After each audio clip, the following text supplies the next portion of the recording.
was a small thing, really, a chair. But not just any chair. It was the one I'd claimed as my own for years. The one with the faded blue cushion and the creak in the left armrest. It had seen me through late-night reading, family arguments and quiet moments of peace. So when I walked into the living room that morning and found an empty space where it always sat, I felt a jolt of confusion that quickly turned to dread. At first I thought someone had moved it to clean. I checked the dining room, the den, even the garage, but it was nowhere to be found. My heart pounded as I called out to my son and his wife, who were staying with us for a few weeks. My son shrugged, barely looking up from his phone. "Maybe Mom moved it?" he offered. My wife shook her head, her brow furrowed. "I haven't touched it." Why would I? The house suddenly felt unfamiliar, as if something essential had been stolen. I tried to laugh it off, but the unease lingered. My daughter-in-law, Anna, breezed through the kitchen, avoiding my gaze. "Chairs come and go," she said lightly. But there was something in her tone that made me pause. I searched the house again, growing more frantic with each empty room. The chair was gone, and with it a piece of my history. I felt foolish for caring so much, but the loss gnawed at me. It wasn't just about the chair. It was about the memories woven into its fabric, the comfort it had given me, and the sense of stability it represented. As the day wore on, the family began to notice my agitation. Questions flew, suspicions grew, and the atmosphere shifted from confusion to tension. The missing chair became a symbol of something deeper, a mystery that demanded answers, and a crack in the foundation of our family that I could no longer ignore. By evening, the missing chair had become the only thing I could think about. I found my son and Anna in the kitchen, talking quietly over mugs of coffee. I didn't bother with small talk. "Where's my chair?" I asked, my voice sharper than I intended. My son looked up, startled. "What do you mean? I haven't seen it since yesterday." Anna's eyes flickered, but she kept her tone light. "Maybe it's in the garage? Or the basement?" I shook my head. "I've checked everywhere. It's gone, and you were the last one in." The living room this morning. The tension in the room thickened. My wife joined us, arms folded, her face tight with worry. "If you know something." "Anna, just say it." Anna bristled. "Why are you all looking at me?" "It's just a chair. Maybe someone took it for repairs." My son tried to diffuse things, but old wounds surfaced. "You never liked that chair," I said, unable to keep the accusation from my voice. "You always said it was ugly, that it didn't fit with your style." Anna's cheeks flushed. "So now you're blaming me for everything that goes wrong in this house." My wife stepped in, her voice trembling. "We just want the truth. If you moved it or sold it or did anything with it, we deserve to know." Anna's eyes narrowed. "Why does it matter so much? It's just furniture." "Maybe it's time you let go of the past." The word stung more than I expected. The chair wasn't just furniture. It was a piece of my life, a symbol of comfort and continuity in a world that kept changing. The more Anna dodged our questions, the more certain I became that she knew exactly what had happened. The confrontation ended with slammed doors and silence. My son followed Anna upstairs, leaving my wife and me alone in the kitchen, both of us shaken. The missing chair had become a wedge, driving us further apart. I realized then that this was about more than a piece of furniture. It was about trust, respect, and the secrets that can tear a family apart. I couldn't let it go. The next morning, after a restless night, I decided to dig deeper. I started with the obvious, checking the garage and basement again, hoping I'd missed something. But the chair was nowhere. Frustrated, I sat at the kitchen table, scrolling through my phone when a thought struck me. Hannah was always on her laptop, always browsing online marketplaces. Could she have? I opened the local classifieds and typed in a few keywords. My heart skipped when I saw it. A listing for a vintage blue armchair, gently used, must go. The photo was unmistakable. My chair, the faded cushion, the familiar creak in the armrest. The seller's name was a generic username, but the contact number was one I recognized from Anna's business cards. My hands shook as I clicked through the listing. The post was only a day old, and the price was far less than the chair was worth. I checked Anna's phone, which she'd left charging in the living room. A string of messages confirmed my fears. Chair is available. Can meet today. Yes, it's pick-up only. Cash preferred. The final message. Thank you for your help. I hope it finds a good home. I felt a wave of betrayal sharper than I expected. It wasn't just the sale, it was the secrecy. The way Anna had dismissed my questions, the casual way she'd erased something that mattered to me. I printed out the listing and the messages, laying them on the kitchen table for my wife to see. Her face fell as she read them, her eyes filling with tears. When Anna came downstairs, I confronted her with the evidence. She didn't deny it. I needed the money, she said flatly. And you never even sat in that chair anymore. My son looked at her in disbelief, then at me, torn between anger and confusion. The truth was out, but it didn't bring relief. Instead, it left a hollow ache, a sense that something fundamental had shifted in our family. The chair was gone, but what hurt most was knowing that trust had been sold along with it. The foundation of our home felt suddenly fragile, and I wondered what other secrets might be waiting to surface. The confrontation that followed was unlike any we'd ever had. Anna didn't flinch when I showed her the listing and the messages. Instead, she crossed her arms and met my gaze with a cold, steady defiance. I did what I had to do, she said. You never listened to me, never respect my choices. I needed the money and that chair was just collecting dust. Why should I have to ask permission for everything in this house? My son tried to step in, but Anna cut him off. Don't defend me. I'm tired of pretending everything is fine. I've been treated like an outsider since the day I married into this family. And maybe now you'll finally hear me. Her words stung. But what came next was worse. Anna's voice rose, trembling with anger. If you want to make this a fight, go ahead. But remember, I know things you've all tried to keep hidden. If you push me, I'll tell everyone about the money you borrowed from your sister, about the argument you had with your father before he died, about the real reason your daughter moved out. The room went silent. My wife's face went pale, my son looked away, and my daughter's eyes filled with tears. Anna's threats were a shock, but so was the pain behind them. She wasn't just lashing out. She was desperate to be heard, to have some control in a family that had always kept her at arm's length. I tried to reason with her, to ask why she hadn't come to us for help. You could have, I said quietly. We could have figured something out. Anna shook her head, her jaw set. You never would have listened. You never do. This was the only way I could make myself matter. The argument escalated, voices overlapping, accusations flying. My son stood torn between his wife and his family, unable to choose a side. By the end of the night, the family was fractured. Some blamed Anna, others blamed me, and everyone blamed the secrets that had festered for years. The chair was gone, but the real loss was something deeper, a sense of trust, of unity, that now seemed almost impossible to recover. The days after Anna's confession were heavy with silence. Meals were eaten in separate rooms, and the house felt colder, as if the missing chair had taken all the warmth with it. I tried to distract myself with chores, but every time I passed the empty spot in the living room, the ache returned. My wife and I barely spoke, and my son spent most of his time out of the house. Anna moved quietly, her presence a constant reminder of everything that had gone wrong. Then one rainy afternoon, a knock echoed through the hallway. I opened the door to find a stranger standing on the porch, a woman in her late 40s, holding a folded piece of paper and an umbrella dripping with rain.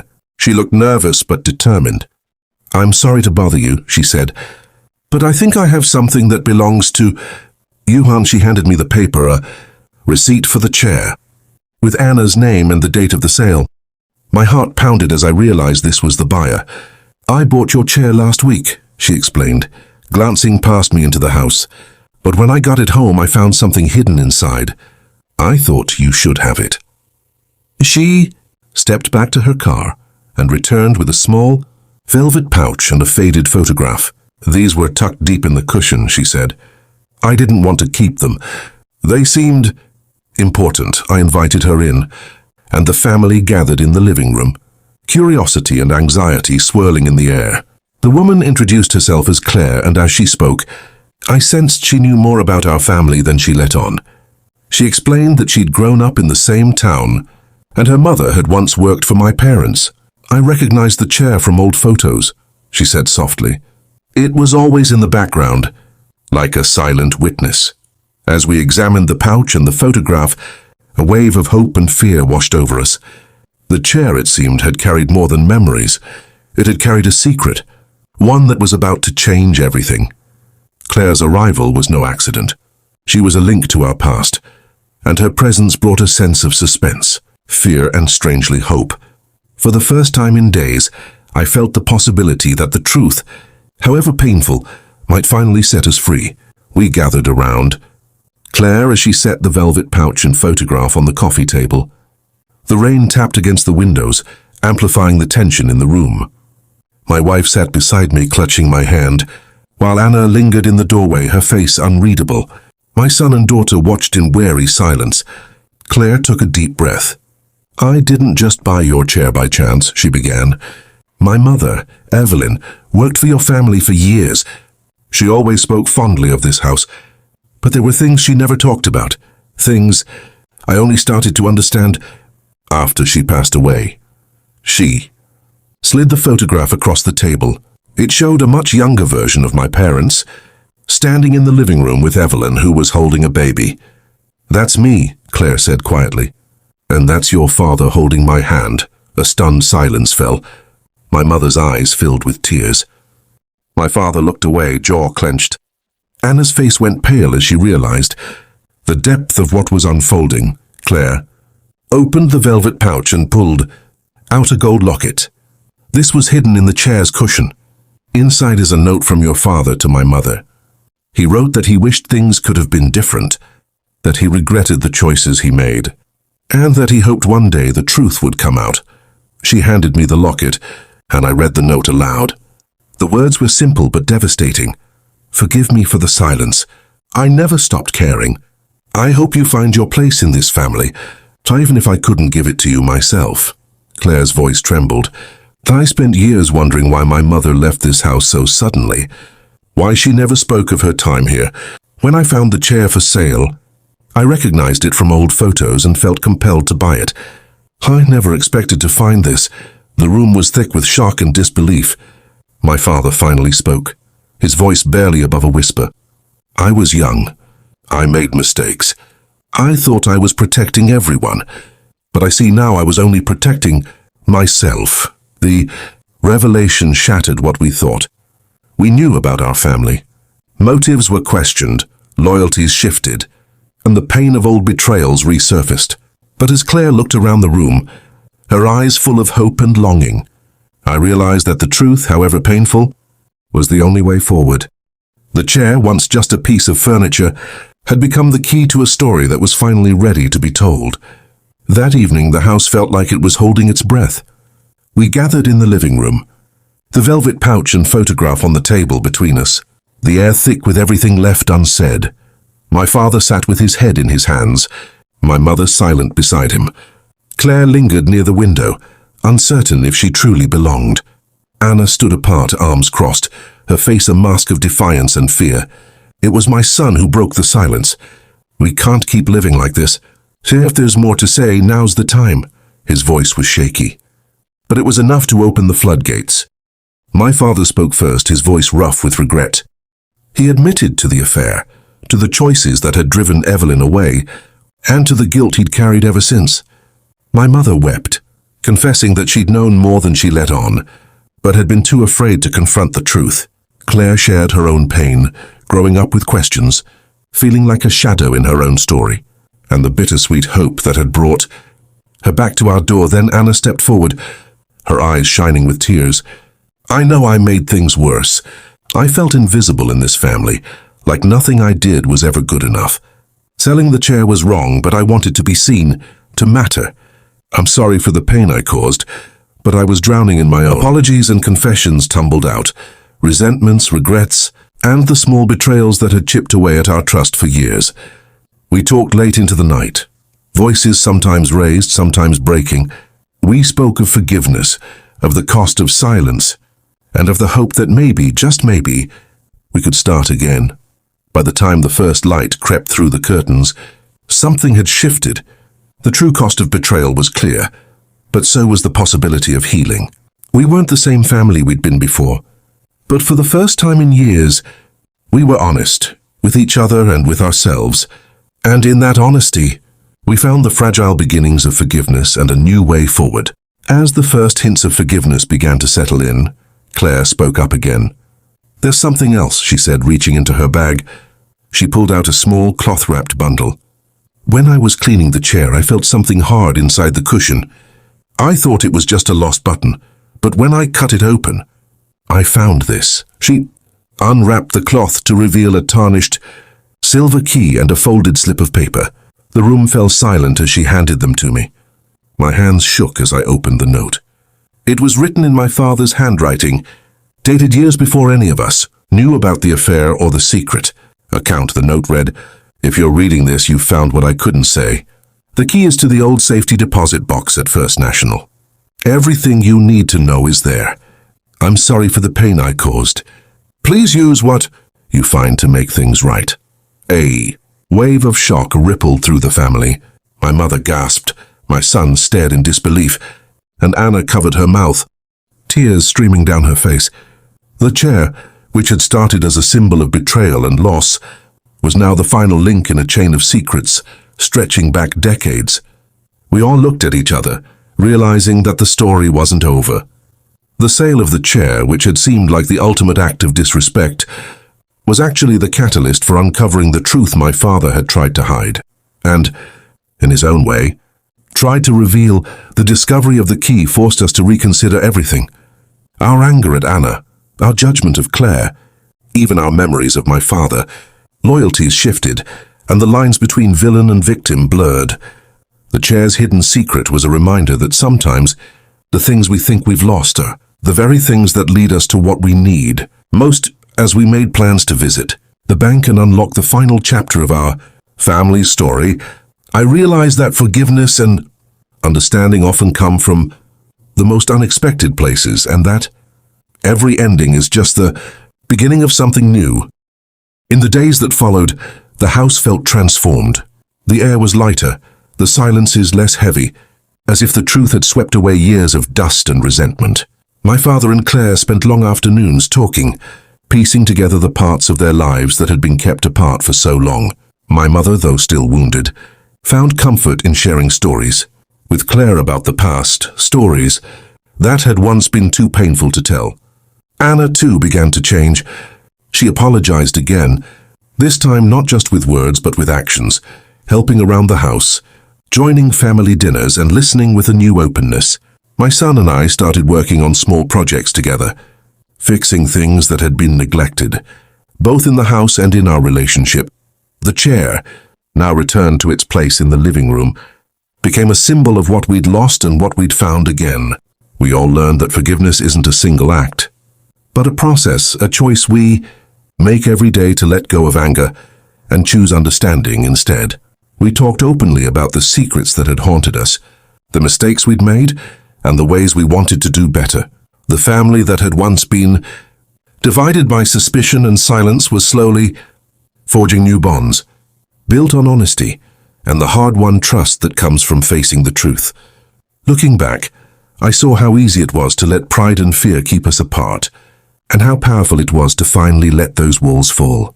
The chair, the confessions, and even the stranger's visit had all been part of a journey we never expected to take, but one that brought us to a place of hope.